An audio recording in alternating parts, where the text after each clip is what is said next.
सूझबूझ और कठिन परिश्रम के बल पर असंभव को भी संभव बनाया जा सकता है।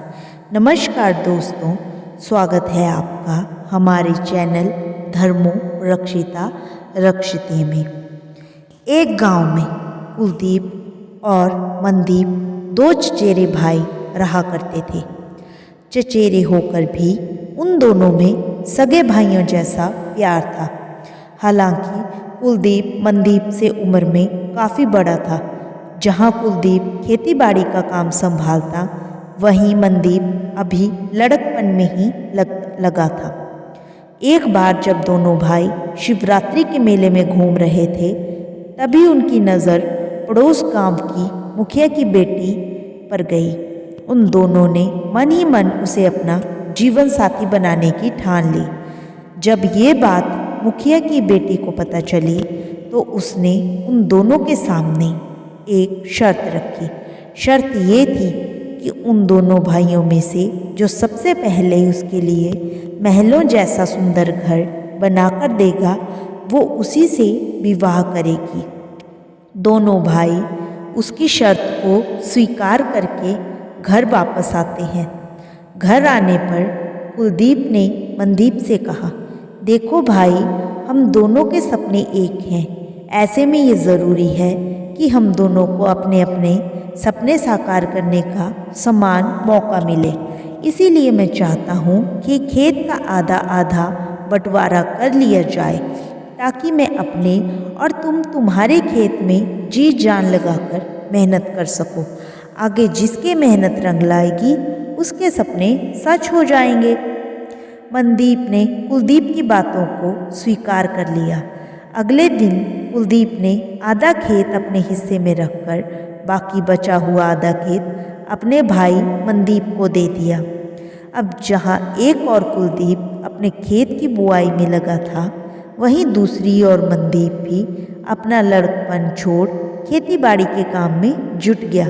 मगर फसल की बुआई करने के बाद जहाँ मनदीप सारा दिन खेतों में अपना खून पसीना बहाता, वहीं कुलदीप सारा दिन खाट पर पड़े पड़े आराम फरमाता। एक दिन जब कुलदीप के एक दोस्त ने उससे इन सब की वजह जाननी चाही, तो वो ज़ोर से हंसने लगा और कहा, देखो मित्र, मैंने बहुत दिनों तक खेतों में पसीना बहाया है। मुझे खेती और खेत दोनों का बहुत गहरा अनुभव है।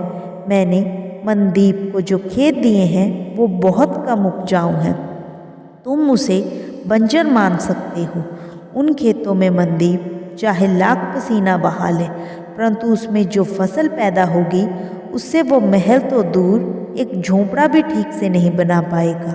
तुम देखना, उस लड़की से मैं ही विवाह करूँगा। वक्त के साथ कुलदीप की कही बातें सच साबित होने लगी।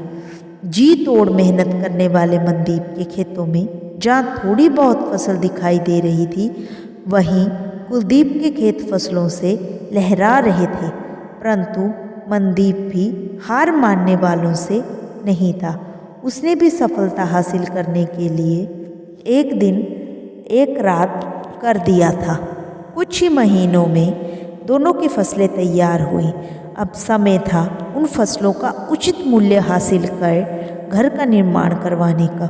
दोनों ने अपने अपने मकान का निर्माण शुरू कराया, परंतु मनदीप के बन रहे घर को देखकर कुलदीप के पैरों के नीचे से ज़मीन खिसक गई। मनदीप का मकान कुलदीप के मकान से काफ़ी अच्छा था। वो इसलिए क्योंकि जहाँ कुलदीप अति आत्मविश्वास में बिना कोशिश किए खुद को सफल मानकर लापरवाह बन बैठा, वहीं मनदीप अपनी जी तोड़ मेहनत के बल पर बंजर भूमि को भी उपजाऊ बना दिया। उसने कम समय में ही इतनी ज़्यादा फसल तैयार कर ली कि जिसके बल पर उसे एक महल सदृश सुंदर घर बनवा लिया। वही कुलदीप का सपना ही बनकर रह गया।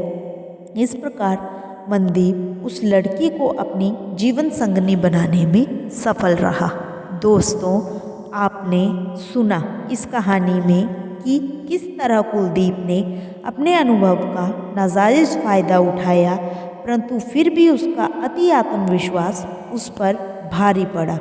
जहाँ वो अपने अति आत्मविश्वास में लापरवाह होकर सच को कभी नहीं देख सका, वहीं मनदीप ने अपने दृढ़ निश्चय के साथ कम उपजाऊ भूमि में भी अपनी सूझबूझ और कड़ी मेहनत के द्वारा सफलता हासिल की।